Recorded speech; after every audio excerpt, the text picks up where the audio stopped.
Hello बच्चों, कैसे हैं आप लोग। आशा करता हूं कि आप लोग बहुत अच्छे होंगे और बहुत अच्छी तरह अपनी पढ़ाई कर रहे होंगे। जैसा कि आप जानते हैं कि मैं एनटीएससी के सीरीज़ को मतलब एनटीएससी बिहार जो स्टेज 1 होता है उसके सॉल्यूशंस को करने की कोशिश कर रहा हूं और मैं मेनली फिज़िक्स को देखता हूं और थोड़ा थोड़ा मैथ्स भी देखता हूं। तो मैंने 2020 और 2021 के पेपर्स को मैंने सॉल्व कर दिया। अब 2019 के पेपर को मैं सॉल्व करूंगा, फिज़िक्स के क्वेश्चन को मैं सॉल्व करूंगा पहले। तो चलिए शुरू करते हैं। क्वेश्चन नंबर फर्स्ट देखते हैं। पहला क्वेश्चन क्या कह रहा है, आप पढ़िए अगर आपके पास है। देखिए ये पेपर है। क्वेश्चन कह रहा है first number, a bar magnet of magnetic moment capital M is bent to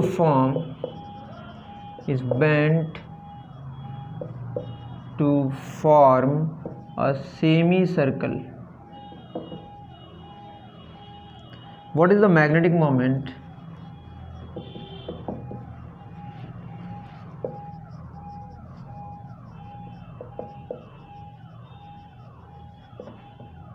of the bent magnet?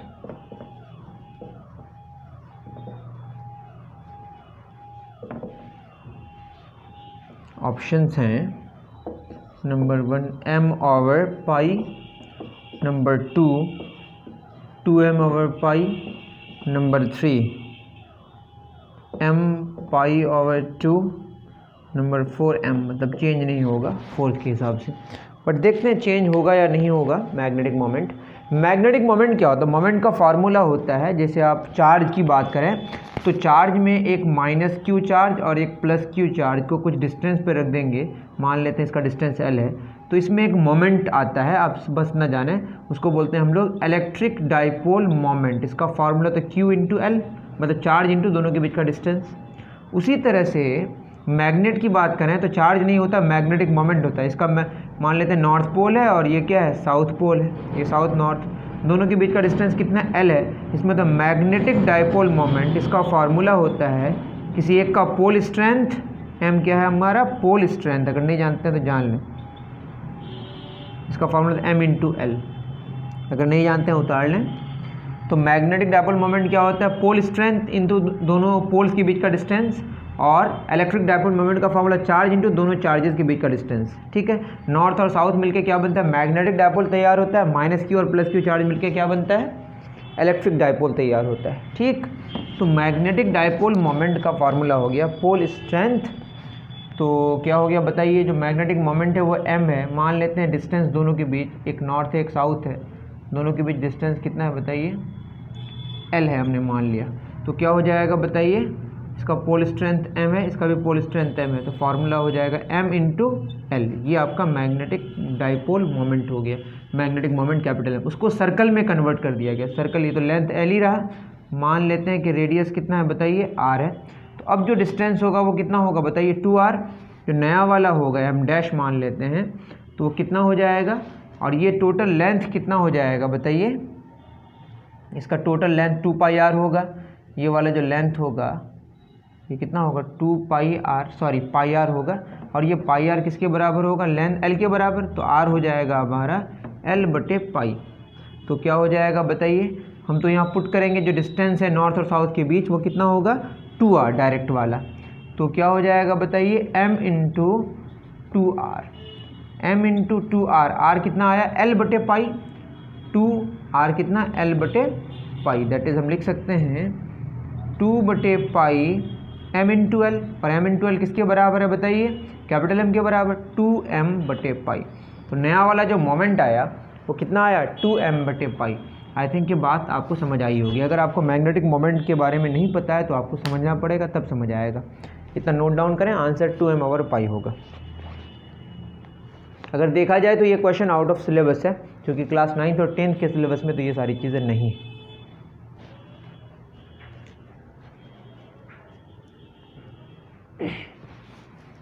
चलिए फर्स्ट क्वेश्चन हमारा सॉल्व हो गया। सेकंड क्वेश्चन की तरफ हम लोग चलते हैं।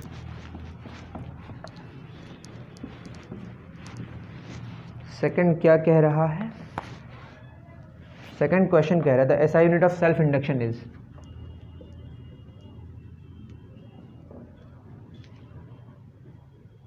सेल्फ इंडक्टेंस होना चाहिए वैसे, सेल्फ इंडक्टेंस इज, इंडक्शन लिखा है यहाँ पे, या कोएफिशिएंट ऑफ सेल्फ इंडक्टेंस ये लिखा हुआ हेनरी, नंबर 2 वेबर पर ampere, number 3 volt, V small है, वोल्ट इंटू सेकेंड बटे एम्पियर, नंबर 4 ऑल, मतलब ऑल मतलब यहाँ पे जितने सारे हैं। अब अगर आप सेल्फ इंडक्शन की बात करें, बाद में आप समझेंगे, जो मैग्नेटिक फ्लक्स होता है, मैग्नेटिक फ्लक्स क्या होता है, phi B, magnetic flux is directly proportional to current, जितना ज़्यादा फ्लक्स होता है number of lines crossing the area, तो ये magnetic flux is directly proportional to current होता है। यहाँ जो कांस्टेंट आता है, इस कांस्टेंट का नाम है हमारा सेल्फ इंडक्टेंस या कोएफिशिएंट ऑफ सेल्फ इंडक्शन। इसका फॉर्मूला क्या हो गया बोलिए, फाई बी मतलब मैग्नेटिक फ्लक्स बटे, मैग्नेटिक फ्लक्स का यूनिट होता है वेबर और करंट का एम्पियर, तो ऑप्शन के हिसाब से ये सही है।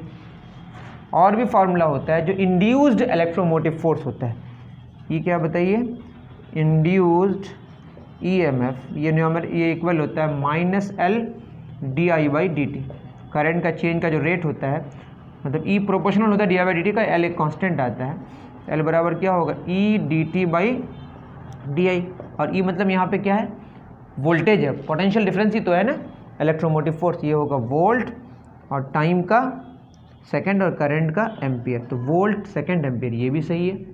और इस वेबर पर एम्पियर या वोल्ट सेकंड पर एम्पियर को हम लोग हेनरी भी कहते हैं शॉर्ट में, तो हेनरी भी सही है, ये भी सही है, तो आंसर क्या होगा, ऑल आंसर होगा। उतार लें, बहुत आसान क्वेश्चन था, डायरेक्ट भी अगर समझ सकते थे आप।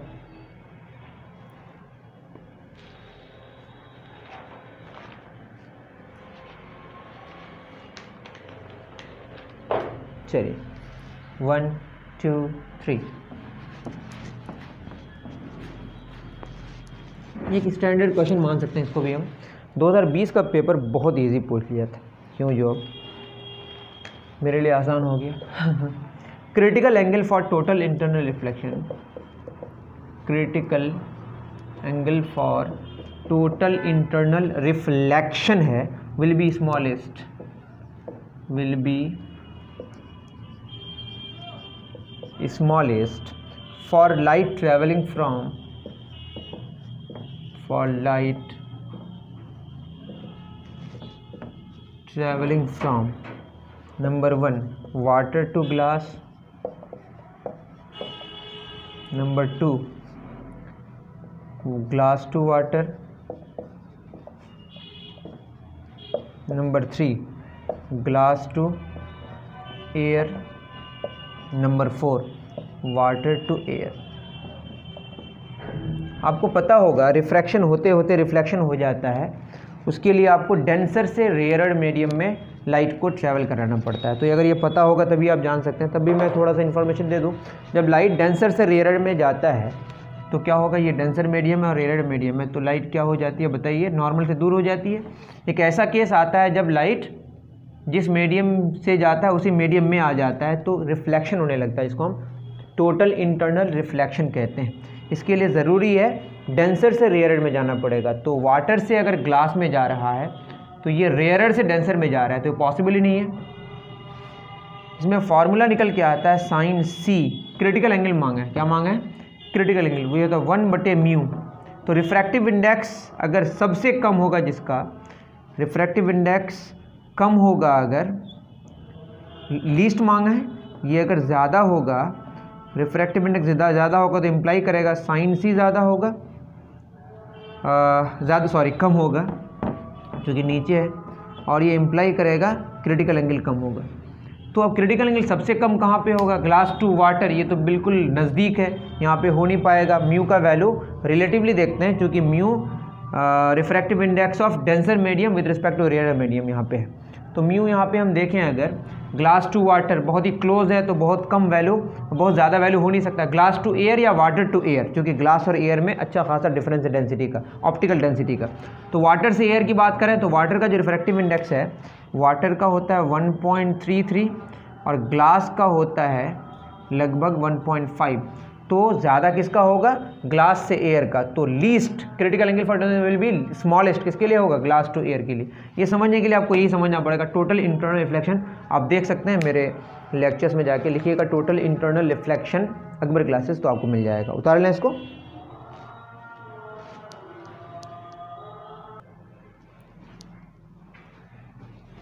चलिए, इसके बाद एक अच्छा क्वेश्चन है, ऑप्टिक्स का ही क्वेश्चन है, क्वेश्चन नंबर 4 पढ़िए अगर आपके पास है, वरना मैं तो लिखता ही हूँ, जानते हैं। क्वेश्चन नंबर 4 क्या कह रहा है, 4 कह रहा है a lens behaves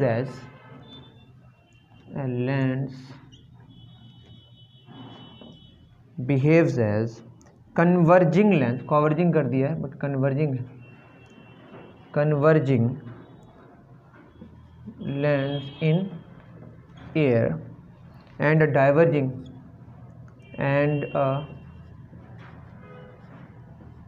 diverging in water. The refractive index of lens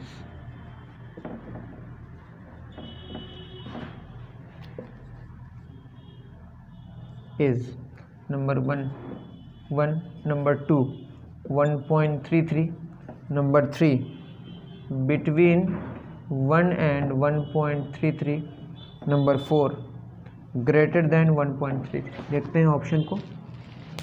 तो क्वेश्चन कह रहा है, इसमें आप देखिएगा एक फार्मूला आता है जिसको हम बोलते हैं पावर बराबर होता है 1/, फोकल लेंथ बराबर होता है mu minus 1 1/r1 minus 1/r2।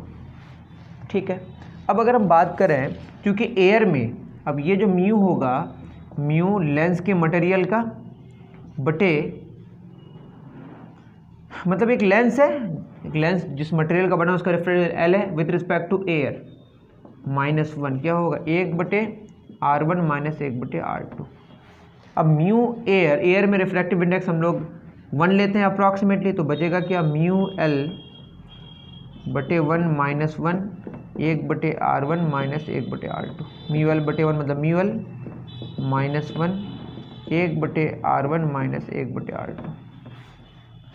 The refractive index of lenses, lens का ही रेफरेंस मांगा है। अब बताइए, चूंकि ये बोला है lens behaves as converging lens, और कन्वर्जिंग लेंस का जो फोकल लेंथ है उसको हम पॉजिटिव लेते हैं। पॉजिटिव मतलब ये ग्रेटर देन 0 होगा। जब फोकल लेंथ 0 से बड़ा होगा तो 1/, फोकल लेंथ भी 0 से बड़ा होगा। 2 अगर 0 से बड़ा है तो 1/2 भी 0 से बड़ा है। तो बताइए, और म्यू एल माइनस 1 लेंस का जो मटेरियल का जो रिफ्रैक्टिव इंडेक्स होगा वो तो 1 से बड़ा ही होगा। तो ये हमारा, अब बताइए यहाँ पे इसको या तो इसको भी निगेटिव, इसको भी निगेटिव होना पड़ेगा। इसको पॉजिटिव अगर है, ये मान लेते हैं 1/r1 माइनस 1/r2। क्वेश्चन में क्या गिवन है, ये तो हमारा म्यू माइनस 1 ये तो पॉजिटिव होगा ही, that is mu l minus 1 ये पॉजिटिव है, इसको मैंने पॉजिटिव लिया। ये भी क्या होगा हमारा positive, that is mu l minus 1 greater than 0 होगा, तो म्यू एल क्या होगा 1 से बड़ा होगा। ये तो क्लियर हो गया, 1 से बड़ा होगा इस केस में। अब हमारा दूसरा क्या है, ये किसके जैसा बिहेव कर रहा है, डाइवर्जिंग के जैसा। किसके जैसा, डाइवर्जिंग। एक बात बताइए, ये पॉजिटिव आएगा, ये आपको क्लियर है ना।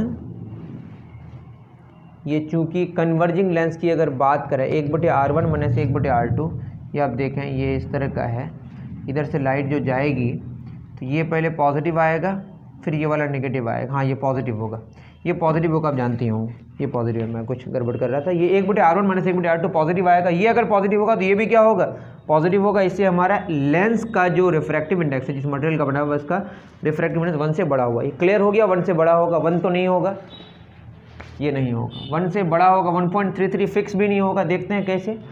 अब मैं अगर बात करूँ किसके बारे में, पावर बराबर 1/f म्यू एल बटे म्यू किस पे, वाटर पे, तो वाटर माइनस क्या हो जाएगा 1 1/r1 माइनस 1/r2।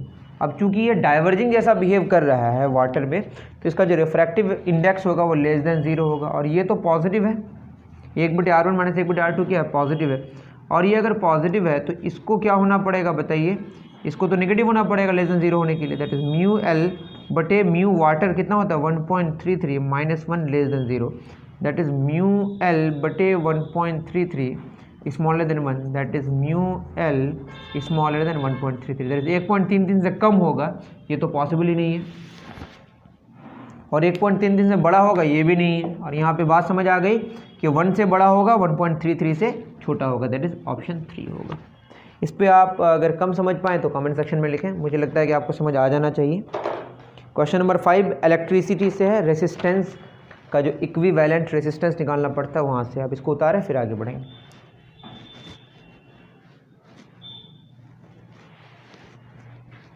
चलिए क्वेश्चन नंबर 5 पढ़िए अगर आपके पास है तो, वरना मैं लिखूंगा।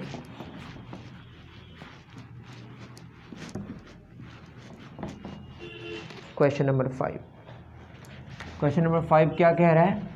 ये कह रहा है कि what is the equivalent resistance of the network between points A and B. तो यहाँ पे बस मुझे अब फिगर बनाने की ज़रूरत है, यहाँ पे पूरे लिखने की तो ज़रूरत है नहीं।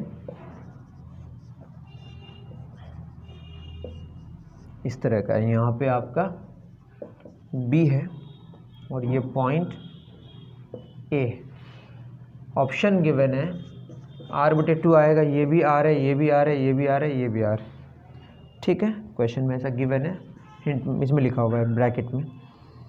b है 4r, 3 है r/4 और 4th है 0।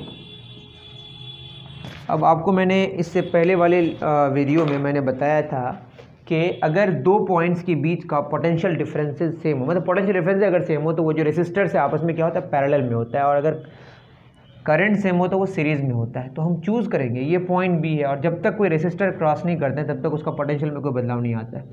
ये बी है, ब्लू में जो कर रहे हैं वो किया हुआ नहीं है, ये बी, तो यहाँ आगे जाएंगे ये भी बी, आगे जाएंगे ये भी बी, आगे जाएंगे ये भी बी, आगे जाएंगे ये भी बी। ये ए है, ये जो रेसिस्टर है ए और बी के बीच में है, that is potential difference A minus B, जो भी आएगा। ये भी ए और बी के बीच में, ये भी वही है, ए बी और बी के बीच में, ये भी ए बी और बी के बीच। तो सारे रेसिस्टर्स किस में, पैरेलल में, दैट इज बेसिकली वो ऐसा है कुछ,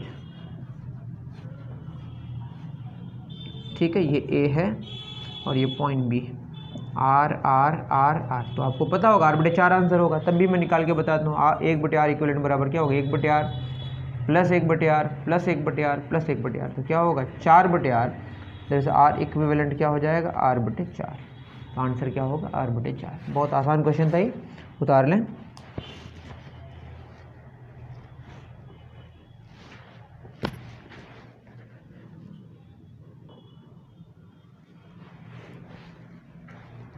क्वेश्चन नंबर 5 हमारा हो गया। पहला क्वेश्चन था मैग्नेटिज्म से, दूसरा भी मैग्नेटिज्म से था, नहीं जो भी है। उसके बाद ऑप्टिक्स का, फिर ऑप्टिक्स का, फिर इलेक्ट्रिसिटी का हमारा क्वेश्चन हो गया, फिर इसका फिर इलेक्ट्रिसिटी का एक क्वेश्चन। क्वेश्चन अगर आप देखें तो ये क्वेश्चन तो आपका अपने सिलेबस का ही था, लेकिन ज़्यादातर क्वेश्चन थोड़ा सा ऊपर का पूछा है। क्वेश्चन नंबर 6, क्वेश्चन कह रहा है current from A to B, current from A to B in the straight wire is decreasing, in the straight wire is decreasing, the direction of induced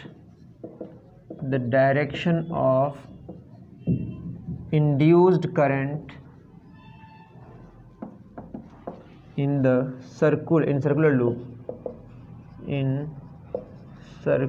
loop, ये आपका दिया है, ये circular loop. Number 1 clockwise, number 2 anti clockwise, no induced current flows, none. तो आप ये समझें, answer तो एंटी क्लॉकवाइज होगा, आपको समझ आएगा या नहीं पता नहीं मुझे, लेकिन बात यह है कि करंट क्या कर रहा है, current from A to B in straight wire is decreasing, क्या कर रहा है, डिक्रीज कर रहा है। और एक लूप है यहाँ पे, इस लूप को अगर देखें, यहाँ पे जो करंट हमारा होगा वो क्या होगा बताइए, यहाँ जो मैग्नेटिक फील्ड होगा, ये मैग्नेटिक फील्ड किधर होगा, ऊपर की तरफ, ऐसे। बात समझ आ रही है, ये जो मैग्नेटिक फील्ड होगा। अब यहाँ पे एक बात ये है कि जो इंड्यूस्ड करंट इसमें कैसा फ्लो होगा। अब क्या है कि वो जो चेंज होता है ना उसी का ये विरोध करता है, मतलब यहाँ पे हम ये कह रहे हैं कि the direction of induced current, इसमें करंट कैसा फ्लो करेगा। अब यहाँ पे इस तरह से अगर हम देखें अपनी तरफ से, ये क्लॉकवाइज है और ये क्या है, एंटी क्लॉकवाइज। अब यहाँ पे मैं कैसे समझाऊँ, थोड़ा सा फिगर में प्रॉब्लम होगा। ये हमारा ये जो करंट डिक्रीज़ कर रहा है, करंट डिक्रीज़ करेगा तो इसमें मैग्नेटिक फील्ड आएगा। अब यहाँ पे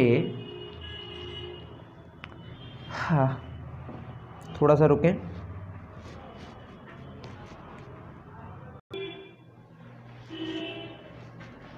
ठीक है, इसका एक्सप्लेनेशन आप इंटरनेट से भी कर सकते हैं, थोड़ा सा आप समझने की कोशिश करें। क्योंकि ये जो करंट है ना, मतलब यूँ समझ जाइए कि इंड्यूस्ड करंट जो होता है ना, वो इस तरह से होता है, जो जिसकी वजह से आया है उसी का वो अपोज करता है। लेंस लो आप बाद में पढ़ेंगे तो इससे एक रिजल्ट आएगा कि एंटी क्लॉकवाइज इसमें करंट फ्लो करना पड़ेगा। कैसा करंट फ्लो करना पड़ेगा, एंटी क्लॉकवाइज। ठीक है, अगर आप इसमें देखें ऊपर से, अगर हम देखने की कोशिश करें तो अगर यहाँ पे जो करंट आया, ये आप देखेंगे ये वाला ऐसे अगर फ्लो करेगा तो क्या होगा, ये एंटी क्लॉकवाइज होगा।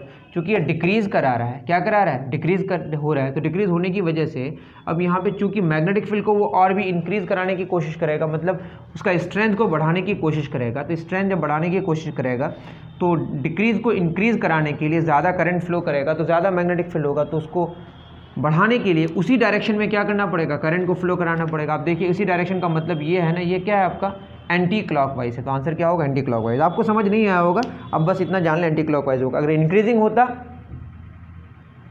तो क्या होता बताइए, फिर इसको डिक्रीज कराने की कोशिश करता तो फिर क्लॉकवाइज होता आंसर, सॉरी। चलिए नेक्स्ट क्वेश्चन देखते हैं। ये नहीं समझ आया तो आपको खुला है कमेंट सेक्शन, वहाँ पे लिखें, फिर हम वहाँ पे समझाने की कोशिश करेंगे। Question number 7, dynamo works on the principle of. ये आसान क्वेश्चन है, डायरेक्ट क्वेश्चन है। डायनेमो के बारे में आप जानते ही होंगे। हीटिंग इफेक्ट, इस पर तो नहीं करता। Heating effect of current, electromagnetic induction. Number 3, chemical effect of current, Seebeck effect. Seebeck के बारे में तो पढ़े ही नहीं है आप, तो ये तो होगा ही नहीं। वैसे भी इस पे डिपेंड नहीं करता, इस प्रिंसिपल पे काम नहीं करता है। केमिकल इफेक्ट पे तो काम करता ही नहीं है। हीटिंग इफेक्ट पे तो हीटर वगैरह काम करता है। इलेक्ट्रोमैग्नेटिक इंडक्शन पे काम करता है, तो अलग से आपको इलेक्ट्रोमैग्नेटिक इंडक्शन पढ़ना पड़ेगा अगर नहीं जानते हैं तो। जानते तो बहुत अच्छी बात है, डायनेमो इसी पे वर्क करता है। सिंपल सा क्वेश्चन था, उतार लें।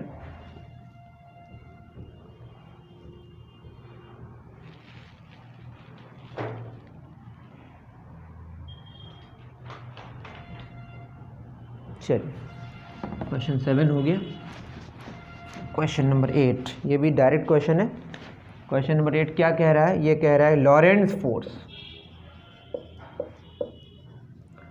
फोर्स है ना, सिंबल इसमें दिया हुआ, सब आसानी है। F बराबर Q E plus V cross B।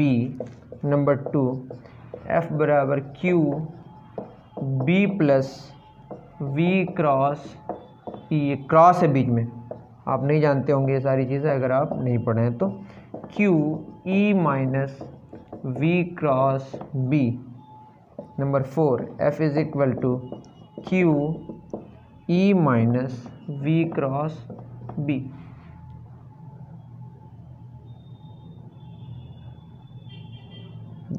तीसरा और चौथा सेम ऑप्शन दे दिया, कोई बात नहीं।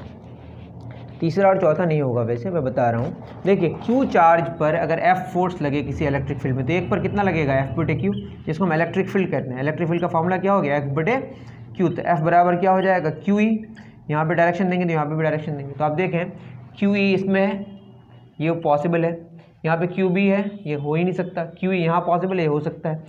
QE यहाँ पॉसिबल, यहाँ हो सकता है। तो 3 और 4 तो सेम ही है, 1 या 3 होगा। ठीक, अब यहाँ पे देखते हैं, ये तो हो गया F बराबर QE, तो ये होगा आपका, इसको बोलते हैं इलेक्ट्रिक लॉरेंट्ज फोर्स। क्या बोलते हैं इसको, इलेक्ट्रिक लॉरेंट्ज फोर्स। और दूसरा होता है F बराबर Q V क्रॉस B, मतलब V स्पीड से, V वेलोसिटी से कोई चार्ज किसी मैग्नेटिक फील्ड में, मैग्नेटिक फील्ड क्या है B, उसमें इंटर करे तो उसमें जो फोर्स लगेगा वो होगा Q V क्रॉस B। तो एक होगा QE, एक होगा Q V cross B। Q common ले लेंगे, E plus V cross B। बात समझ आ रही है? तो ऑप्शन क्या होगा? 1 होगा, माइनस नहीं होगा, प्लस होगा। तो 8 का फर्स्ट आंसर होगा। उतार लें।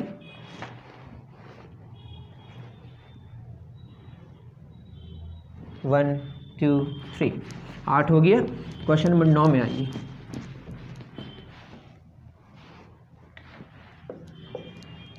The radius of the path, the radius of the path of a charged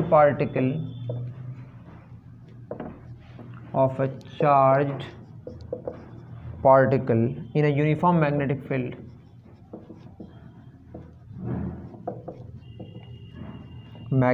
is directly proportional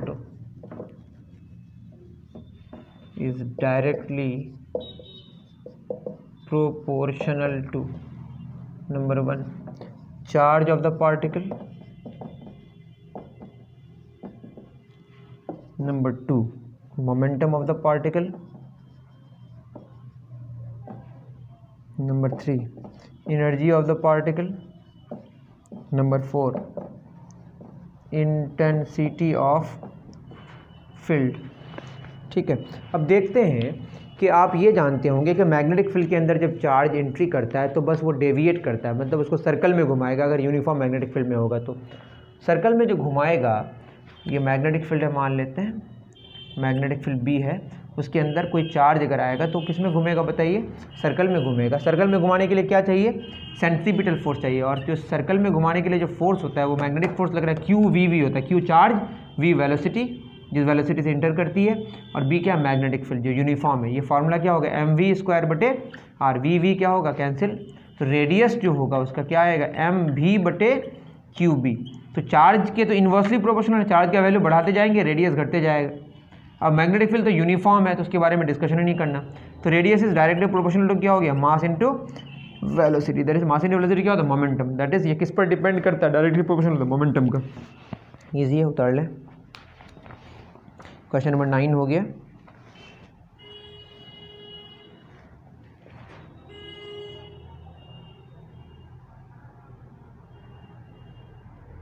चलिए क्वेश्चन नंबर 10। इस क्वेश्चन पे डिस्कशन अगर करें तो बहुत ज़्यादा करना पड़ेगा, वरना आप जानते हैं तो अच्छी बात है। मैं बस क्वेश्चन लिखता हूँ, आपको समझ आ जाना चाहिए। 10 में क्या कह रहा है? A short sighted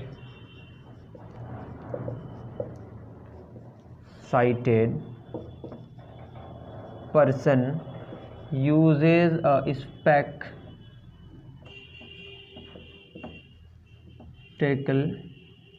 of power minus 0.4 diopter to see very distant objects. How far can he see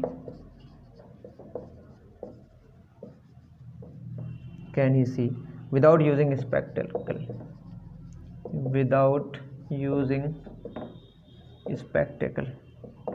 Number 1 40 metre, number 2 100 metre, number 3 2.5 metre, number 4 10 metre. अब क्वेश्चन में ये है, होता क्या है कि शॉर्ट साइटेड पर्सन का जो फार वाला पॉइंट है ना, मतलब वो बहुत नज़दीक में ही उसका हो जाता है, मतलब वो मैक्सिमम एक डिस्टेंस तक देख पाता है, उसके बाद वो देख नहीं पाता है। ठीक, आपको ज़्यादा समझ आए तो लाइट के लेक्चर्स को आपको अटेंड करना पड़ेगा। तो जहाँ पे मतलब अभी जो उस बंदे का क्या किया जाता है ना कि कैसा चश्मा इस्तेमाल करते हैं जिससे उसका जो भी डिस्टेंट ऑब्जेक्ट्स होते हैं, जो बहुत दूर ऑब्जेक्ट्स होते हैं, उसके इमेज को ऐसी जगह बनाया जाता है जहाँ तक वो देख सकता है। बात समझ आ रही है? रहता बहुत दूर है बट वो देख जहाँ तक पाता है वहीं पे आके उसका इमेज बनता है, फिर उसका जो इमेज है वो आँखों के मतलब रेटिना में जाके बनता है। तो बेसिकली वो कहाँ तक देख सकता है? जहाँ तक उसका फोकल लेंथ होगा। फोकल लेंथ क्या होता है? 1/पावर, और 1/ क्या है? 0.4, नेगेटिव में आएगा वैसे। 10/4 ये क्या होगा? -2.5 मीटर। तो एक्चुअली वो कहाँ तक देख सकता है? 2.5 मीटर तक। ये बात समझने के लिए आपको लेक्चर्स हमारे देखने पड़ेंगे। ठीक, उतार लें इसको। अच्छा क्वेश्चन है वैसे ये। 1 2 3। क्वेश्चन नंबर 10 हो गया। Question number 11। क्वेश्चन नंबर 11 क्या कह रहा है? ये कह रहा है determine the potential difference. Determine the potential difference between ends of wire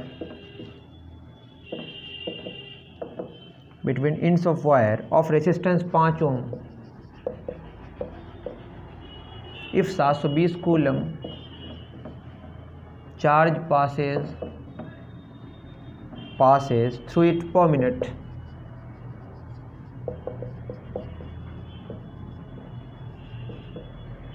number 1 10 volt, number 2 20 volt, number 3 30 volt, number 4 60 volt.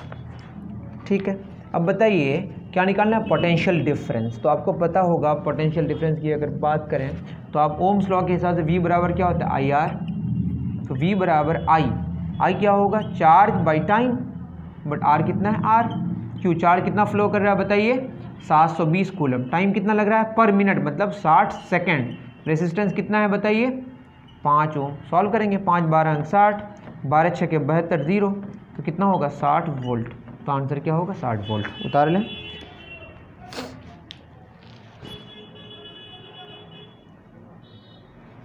चलिए, और 2 क्वेश्चंस बचे, बहुत इजी क्वेश्चंस हैं। Question number 12। क्वेश्चन नंबर 12 क्या बोल रहा है? ये कह रहा है 15 cells each of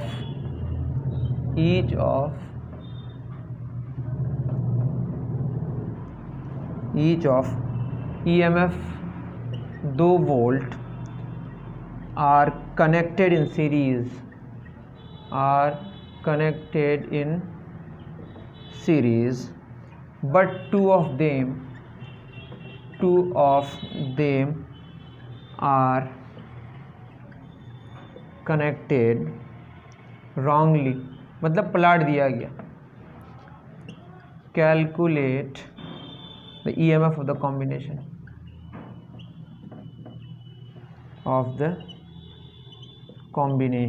number 1 30 volt, number 2 26 volt, number 3 22 volt, number 4 28 volt. तो देखते हैं क्वेश्चन। अब कितने सारे? 15 सेल्स है, जिसमें 13 को ही ठीक से कनेक्ट किया गया है। तो 13 गुना क्या हो गया? 2, और 2 उल्टा कर दिया गया तो घट जाएगा, माइनस कितना? 2 उल्टा कर दिया गया, 2 गुना 2 कितना होगा? 26 माइनस 4 दैट इज 22 वोल्ट। तो आंसर क्या होगा? 22 वोल्ट। उतार लें। लास्ट क्वेश्चन है, बहुत ही ईजी है, मैं यहीं पे लिख दे रहा हूँ। 13 नंबर कॉपर की बात कर रहा है। Copper is number 1 paramagnetic, number 2 diamagnetic, number 3 ferromagnetic, number 4 none. आप अगर जानते होंगे तो सिर्फ आप ये पढ़ें, जैसे आयरन है तो आयरन मैग्नेट की तरफ बहुत ही स्ट्रांगली अट्रैक्ट हो जाता है, उसको हम फेरोमैग्नेटिक मटेरियल कहते हैं। और कुछ कुछ अट्रैक्ट होता है लेकिन बहुत ही फीबली, बहुत ही वीकली होता है, जिसको हम पैरामैग्नेटिक मटेरियल कहते हैं। और कुछ कुछ रिपेल होता है बहुत ही हल्के इसमें, तो उसको हम डायामैग्नेटिक मटेरियल कहते हैं। तो ये जो है ना कॉपर, बहुत सारी कहानियाँ हैं इसमें, बट उतना जानना नहीं है अभी। कॉपर क्या है? डायामैग्नेटिक सब्सटेंस है, जो मैग्नेट से रिपेल होता है बहुत ही फीबली, बहुत ही हल्के इस पर। ठीक है, तो आप बात समझ आया होगा कि कॉपर क्या है? डाईमैग्नेटिक मटेरियल है। और जो आयरन है वो क्या? फेरोमैग्नेटिक है, स्ट्रांगली अट्रैक्ट होता है। कुछ पैरामैग्नेटिक मटेरियल होते हैं, तो पैरामैग्नेटिक और फेरोमैग्नेटिक मटेरियल मैग्नेट की तरफ अट्रैक्ट होते हैं, ये बहुत ही स्ट्रांगली होते हैं, ये बहुत वीकली होता है। डाईमैग्नेटिक मटेरियल रिपेल होता है, जो बहुत ही हल्के इस पे होता है। तो बात आपको समझ आई होगी। तो ये था 2020 का, 2020 के क्वेश्चन ये थे, तो सॉरी 2019 के फिजिक्स के क्वेश्चन थे NTSC बिहार, जो स्टेज 1 का होता है। ठीक है, तो अभी के लिए इतना ही, दीजिए इजाज़त। Thank you very much, bye bye.